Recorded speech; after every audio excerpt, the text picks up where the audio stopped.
জান্নাত এমন এক স্থান যার সৌন্দর্য এই দুনিয়ার কোনো চোখ কখনো পূর্ণভাবে কল্পনাও করতে পারে না। সেখানে দুঃখ নেই, কষ্ট নেই, ভয় নেই, বিচ্ছেদ নেই। সেখানে আছে শান্তি, ভালোবাসা, নিরাপত্তা এবং চিরস্থায়ী সুখ। আল্লাহ জান্নাতকে শুধু পুরুষদের জন্য তৈরি করেননি। জান্নাতে নারীদের জন্যও আছে এমন মর্যাদা, এমন সম্মান, এমন ভালোবাসা যা এই পৃথিবীর কোনো কিছুর সাথে তুলনা করা যায় না। কিন্তু প্রশ্ন হল, কারা সেই জান্নাতের নারী? তারা কিভাবে সেই মর্যাদা অর্জন করেছিল? আজ আমরা জানব সেই নারীদের গল্প, যারা দুনিয়ায় থেকেও আখিরাতকে বেছে নিয়েছিল। জান্নাতের সেই বাগান, যেখানে নহর প্রবাহিত হয়, যেখানে বাতাসের প্রতিটি দোলা ঈমানের সুবাস বয়ে আনে, আজ আমরা সেই শাশ্বত শান্তির ঠিকানায় যাওয়ার পথ খুঁজব। জান্নাতের নারীরা কেবল ইতিহাস নয়, তারা আমাদের জন্য এক উজ্জ্বল আলোকবর্তিকা। পবিত্র কুরআনে আল্লাহ তাআলা জান্নাতের নারীদের জন্য অসামান্য পুরস্কারের কথা ঘোষণা করেছেন। সেখানে তাদের জন্য থাকবে রেশমি পোশাক, স্বর্ণ ও মুক্তার অলংকার এবং এক অবিরাম প্রশান্তি।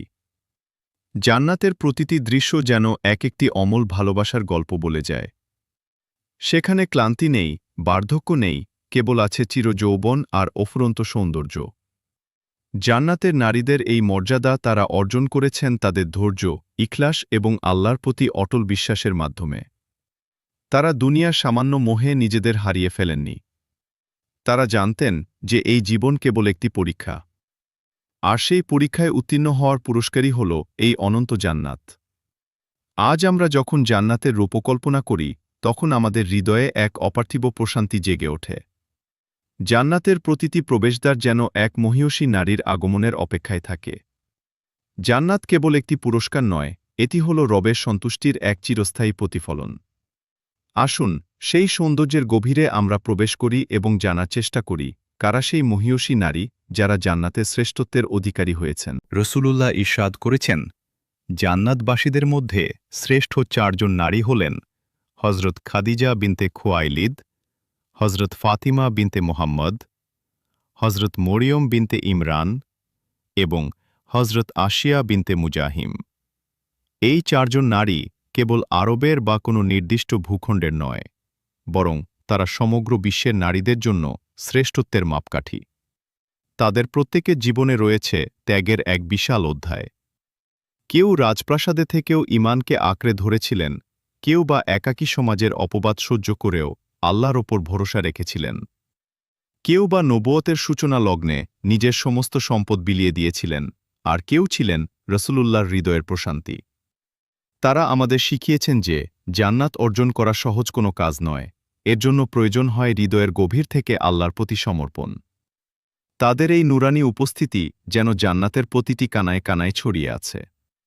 তারা হলেন জান্নাতি নারীদের নেত্রী। তাদের জীবন কাহিনী আমাদের ঈমানকে পুনরুজ্জীবিত করে এবং আমাদের আখিরাতমুখী হতে অনুপ্রাণিত করে। এই 4 নক্ষত্রের আলোয় আজ আমাদের এই ডকুমেন্টারিটি পথ চলবে। তাদের সেই অটল বিশ্বাস আর ধৈর্যই আমাদের আজকের পাথেয়। তাদের জীবন ছিল আল্লাহর পক্ষ থেকে মনোনীত এক একটি জীবন্ত মুজিজা। হজরত মরিয়ম যখন একাকী মরুভূমিতে আল্লাহর হুকুম পালন করছিলেন, তখন তার সাথী ছিল কেবল তার ঈমান। হজরত আশিয়া যখন ফেরাউনের অমানুষিক নির্যাতন সহ্য করছিলেন, তখন তার চোখ জান্নাতের ঘর দেখতে পাচ্ছিল। হজরত খাদিজা যখন শিবে আবু তালিবে গাছের পাতা খেয়ে দিন পার করছিলেন, তখন তার হৃদয় ছিল জান্নাতের প্রশান্তিতে পরিপূর্ণ। আর হজরত ফাতিমা যখন সাধারণ জীবনে থেকেও আল্লাহর সন্তুষ্টি খুঁজে নিতেন, তখন তিনি হয়ে উঠতেন জান্নাতি নারীদের সর্দারণী। জান্নাতের নারীরা জন্মায় না, বরং তারা নিজেদের আমল আর আখলাক দিয়ে জান্নাত অর্জন করে নেয়। তাদের এই ত্যাগের কাহিনীগুলো আজ আমাদের জন্য কেবল গল্প নয়, বরং এক একটি দিক নির্দেশনা। আমরা যখন তাদের কথা শুনি, তখন আমাদের মনে হয় দুনিয়ার এই চাকচিক্য কতই না তুচ্ছ। জান্নাতের সেই চিরস্থায়ী সুখের নেশায় তারা দুনিয়ার সব কিছু ত্যাগ করতে প্রস্তুত ছিলেন। তাদের সেই অতল মনোবল আর ঈমানী দৃঢ়তাই তাদের আজ শ্রেষ্ঠত্বের আসনে বসিয়েছে। জান্নাতের প্রতিটি ফুল আর প্রতিটি নহর যেন তাদের আগমনের স্মৃতি বয়ে নিয়ে চলে। আসুন, আমরা একে একে তাদের সেই অসামান্য জীবন সফরকে অনুভব করার চেষ্টা করি। জান্নাতের সেই নুরানি পথ আমাদের হৃদয়ে প্রশান্তির দোলা দিয়ে যাবে। হজরত মরিয়ম পবিত্রতার এক অনন্য প্রতীক। কুরআনের একমাত্র নারী যার নামে একটি পূর্ণাঙ্গ সূরা নাজিল হয়েছে।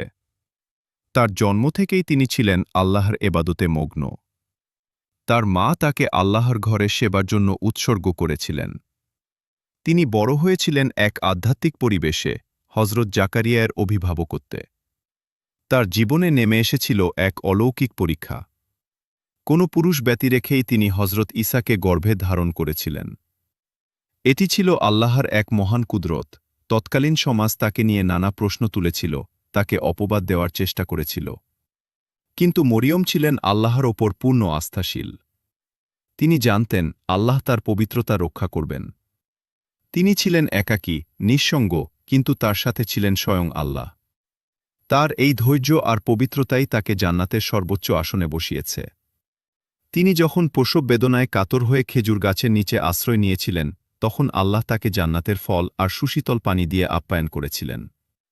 মরিয়মের এই জীবন আমাদের শেখায় যে পুরো পৃথিবী যদি বিরুদ্ধেও দাঁড়ায়, তবুও আল্লাহর ওপর ভরসা থাকলে বিজয় সুনিশ্চিত। তার সেই পবিত্রতা আর ইবাদত কিয়ামত পর্যন্ত মুমিনদের জন্য এক পরম অনুপ্রেরণা হয়ে থাকবে। জান্নাতের সেই শান্ত শীতল ঝর্ণাধারা যেন তারই পবিত্র স্মৃতির এক প্রতিচ্ছবি। তার জীবনের সবচেয়ে বড় মুজিজা ছিল যখন নবজাতক ঈসা দোলনা থেকে কথা বলে তার মায়ের পবিত্রতার সাক্ষ্য দিয়েছিলেন। মরিয়ম ছিলেন আল্লাহর আনুগত্যে একনিষ্ঠ।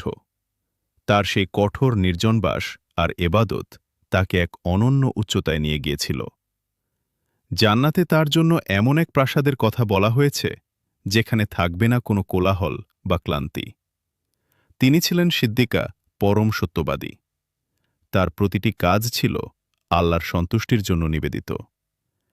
আজ আমরা যখন তার কাহিনী শুনি, তখন আমাদের হৃদয় আল্লাহর কুদরতের কথা ভেবে শিউরে ওঠে। মরিয়ম আমাদের শিখিয়েছেন কিভাবে একা থেকেও আল্লাহর সাথে এক নিবিড় সম্পর্ক গড়ে তোলা যায়।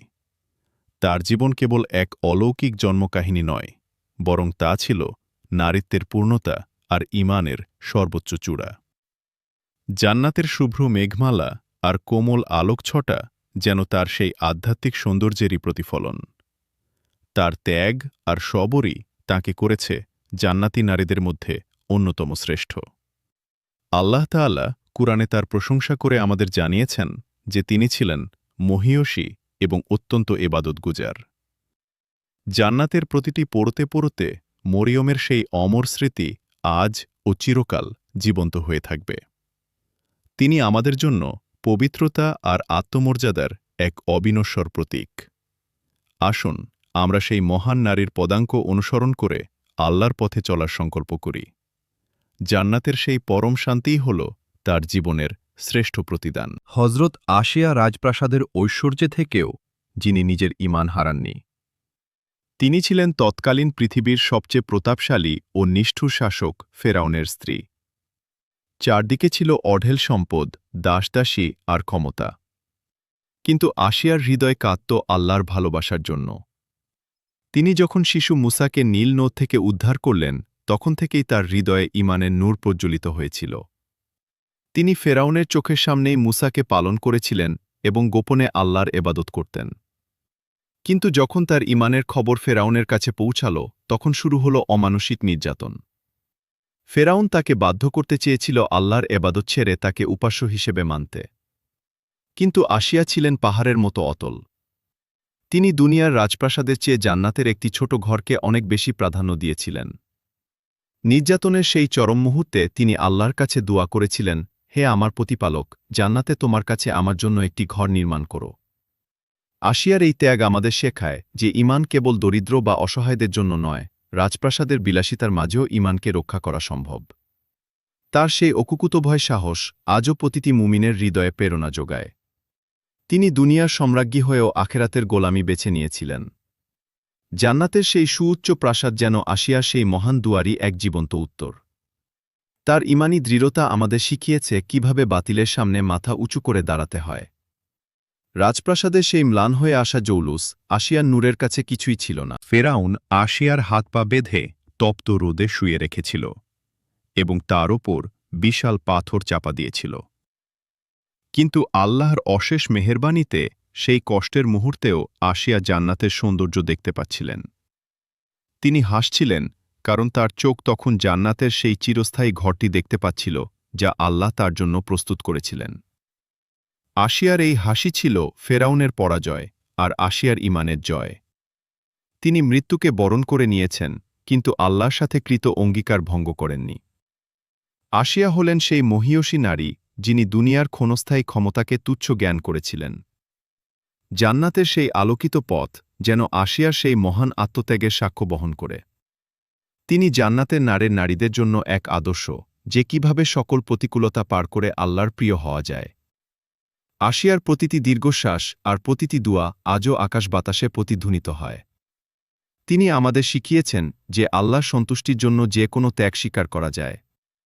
জান্নাতের সেই চিরস্থায়ী সুখের ঠিকানায় আসিয়া আজ পরম শান্তিতে অবস্থান করছেন। তার সেই নুরানি স্মৃতির প্রতি আমরা জানাই গভীর শ্রদ্ধা। আসিয়ার কাহিনী কেবল এক নির্যাতনের ইতিহাস নয়, বরং তা ছিল ঈমানের পরম বিজয়ের এক অমর গাথা। আসুন আমরা সেই আসিয়ার মতো দৃঢ় হতে শিখি। জান্নাতের সেই ক্ষুদ্র ঘরটিই যেন আমাদের জীবনের মূল লক্ষ্য হয়, দুনিয়ার চাকচিক্য যেন আমাদের আসিয়ার সেই ত্যাগের কথা ভুলিয়ে না দেয়। জান্নাতের সেই স্নিগ্ধ আলোয় আসিয়া চিরকাল আমাদের জন্য এক অনুপ্রেরণার উৎস হয়ে থাকবেন। জান্নাতই হল তার সত্যিকারের রাজপ্রাসাদ। হযরত খাদিজার সেই অসামান্য ভালোবাসা আর ত্যাগের কাহিনী, যা ইসলামের প্রথম দিনগুলোতে শক্তি জুগিয়েছিল। তার সেই মুক্তার প্রাসাদের বর্ণনা, যেখানে নেই কোনো ক্লান্তি। হযরত ফাতিমার সেই সাধারণ জীবন, যা তাকে জান্নাতি নারীদের নেত্রী করেছে। হযরত আয়েশার ইলম আর প্রজ্ঞা, হযরত সুমাইয়ার সেই প্রথম শাহাদাত, যা ইসলামের ইতিহাসের মোড় ঘুরিয়ে দিয়েছিল। জান্নাতের নারীরা কেমন হবেন? তাদের চিরযৌবন, তাদের নুরানি রূপ, যা হুরদের চেয়েও ৭০,০০০ গুণ বেশি হবে। সেখানে থাকবে না কোনো অভাব, কোনো রোগ বা কোনো বিচ্ছেদ। জান্নাতের সেই রেশমি পোশাক আর স্বর্ণের অলংকার, যা মুমিন নারীদের জন্য অপেক্ষা করছে। আজকের যুগে যখন নারীরা নানা বিভ্রান্তির শিকার, তখন জান্নাতের এই নারীদের জীবনই হল তাদের সত্যিকারের পথনির্দেশ। সৌন্দর্য কেবল চেহারায় নয়, বরং ঈমানে আর চরিত্রে। তুমি কি জান্নাতের সেই নারীদের একজন হতে চাও? তবে আজ থেকেই আল্লাহর পথে ফিরে আসো। জান্নাত অর্জিত হয় জীবন দিয়ে, আমল দিয়ে। জান্নাতের সেই বিশাল গেট আজ তোমার অপেক্ষায়। আসুন আমরা সেই আলোকিত পথের যাত্রী হই। জান্নাতের নারীরা আমাদের জন্য রেখে গেছেন এক অমর উত্তরাধিকার। সেই পথে চললে আমরাও হতে পারি জান্নাতি। জান্নাতের প্রতিটি দৃশ্য আমাদের মনে করিয়ে দেয় এক শাশ্বত সত্য, আল্লাহর সন্তুষ্টিই হল জীবনের শেষ গন্তব্য। আমিন। ভিডিওটি জান্নাতের এক স্নিগ্ধ নুরানি দৃশ্যের মাধ্যমে সমাপ্ত হল।